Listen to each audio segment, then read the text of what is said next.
Observe చేయండి ఒకసారి మీకు తెలుస్తుంది. బాడీ పార్ట్లో ఏ పార్ట్లో ఈ ఆసనం చేసేటప్పుడు ప్రెజర్ పడుతుందనేది ఒకసారి మీరు చేసి కూడా అబ్జర్వ్ చేయండి. ఇబ్బంది లేదు, అబ్జర్వ్ చేయండి. Thighs, knees, fingers, ankles, calf muscles, gluten area, spinal cord, neck. సరే, దీనిలో ఒక ప్రత్యేకత ఉంది ఈ ఆసనంలో చెప్పండి. ఇదన్నీ ఓకే. Very good. తిన్న తర్వాత చేసే ఏకైక ఆసనం ఏదైనా ఉందంటే వజ్రాసనం. తిన్న తర్వాత రోజుకి మినిమం 3 to 5 minutes మీరు ఉండగలిగితే ఇండైజెషన్ కంప్లీట్ ఉండాలి. తిన్న తర్వాత చేసే ఏకైక ఆసనం ఏదైనా ఉందంటే వజ్రాసనం. ఎందుకు వజ్రాసనం పేరు వచ్చింది? బాడీని వజ్రలాగా ఎప్పుడు లైట్నింగ్గా ఉంచుకునే దానికోసమే ఈ ఆసనం పేరు వజ్రాసనం అని వచ్చింది. ఇప్పుడు మనం చేయబోయేది నెక్స్ట్ హాఫ్ క్యామల్ పోజ్, అర్ధ ఒంటి ఆసనం. సేమ్ వజ్రాసనం ఉన్నాం కదండి. స్లోగా ఈ హ్యాండ్స్ని రైజ్ చేసుకుంటూ ఈ హ్యాండ్స్ని తీసుకెళ్ళి ఇలా, ఇది అర్ధ, ఇది పూర్తి. ముందు హాఫ్ క్యామల్ పోజ్ అందరూ ఇలా మోకాళ్ళ మీద నిలబడండి.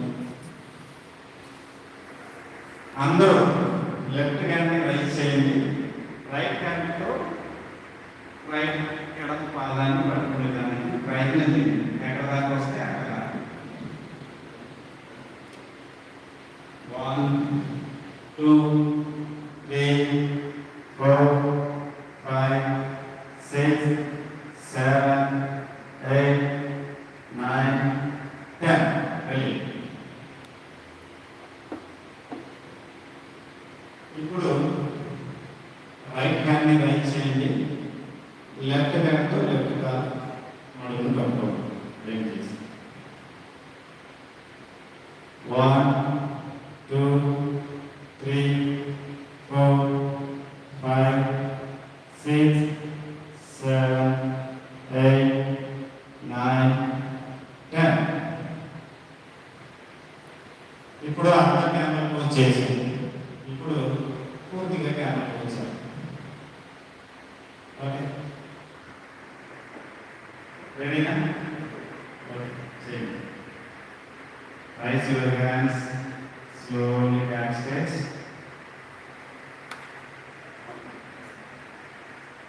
ఓకే, మీరైనంత వరకు చేయండి. 1 2 3 4 5 6 7 8 9 10. నేను మీకు ఒక మాడిఫికేషన్ చెప్తాను.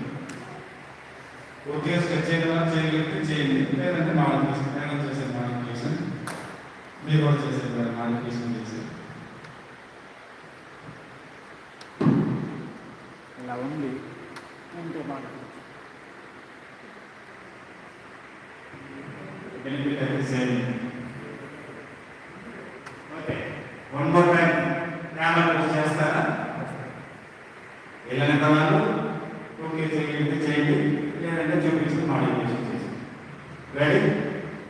Rise up both hands, slowly back, slowly.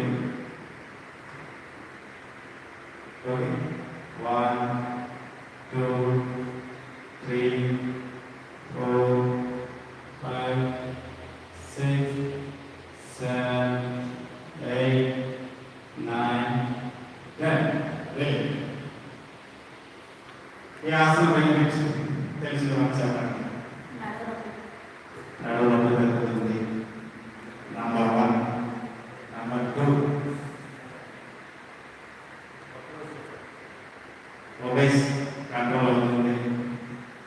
పర్ఫెక్ట్గా దీనికి ఒక పర్టికులర్ ఇది ఉంది, బేసిస్ ఉంది. థైరాయిడ్ మీద ఇన్సియల్గా ఉండే థైరాయిడ్ మీద యూస్ఫుల్గా ఉంటుంది. మనం నెక్స్ట్ చేయబోయే ఆసన